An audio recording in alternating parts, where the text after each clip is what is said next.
नमस्कार मित्रों। आज डॉक्टर बी.आर. अंबेडकर भारत के संविधान निर्माता की जन्म जयंती है। आज ही के दिन उनका जन्म हुआ था। दे भी रहे हैं। Doctor B R. अंबेडकर के जीवन में बहुत सारे विवादास्पद मुद्दे रहे हैं। आइए उन पर कुछ चीज़ों पर हम लोग प्रकाश डालते हैं।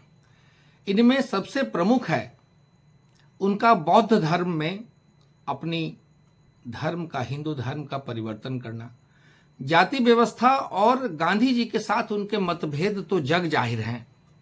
कुछ लोग उनके विचारों को प्रगतिशील मानते हैं, जबकि अन्य उन्हें विभाजनकारी या नकारात्मक भी मानते हैं। उनके विवादों पर हम आपको शॉर्ट नोट, एक संक्षिप्त विवरण देने का प्रयास करते हैं।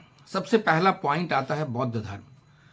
डॉक्टर अंबेडकर ने 1956 में बौद्ध धर्म अपनाया, जो हिंदू धर्म के खिलाफ और उनकी प्रतिक्रिया थी। कुछ लोगों का मानना है कि यह उनके विचारों का एक प्रगतिशील पहलू था, जबकि कुछ का मानना है कि यह उनके जातिगत पूर्वाग्रहों को दर्शाता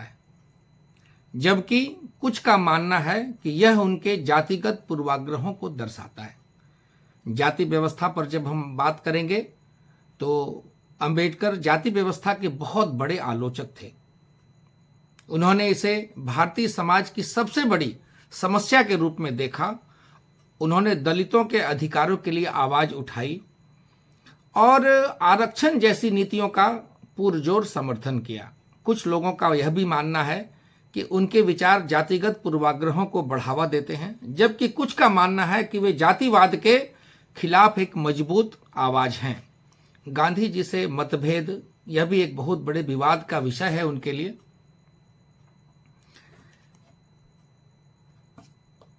अंबेडकर और गांधी जी के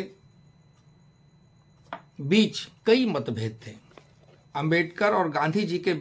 मतभेद थे, खासकर जाति व्यवस्था पर। गांधी जी ने जाति व्यवस्था को स्वीकार किया, जबकि अंबेडकर ने इसे पूरी तरह खारिज कर दिया था। कुछ लोगों का मानना है कि अंबेडकर के विचार गांधी जी के विचारों से अलग हैं, जबकि कुछ का मानना है कि वे दोनों एक ही लक्ष्य के लिए काम कर रहे थे। निष्कर्ष पर जब हम आते हैं तो डॉक्टर बी.आर. अंबेडकर के जीवन में कई विवादास्पद मुद्दे रहे हैं, लेकिन उनके विचार आज भी बहुत बहुत ज्यादा प्रासंगिक हैं। उनके विचारों ने भारतीय समाज में समानता और न्याय स्थापित करने में मदद की है। उनके विद्रोही और प्रगतिशील विचारों को आज भी याद किया जाता है, जो जातिवाद और सामाजिक भेदभाव के खिलाफ लड़ाई में प्रेरणा देते हैं। आज उनकी इस जन्म जयंती पर इतना ही। मैं नीरज बर्णवाल, धन्यवाद। Shastri professor D. अंबेडकर जी ने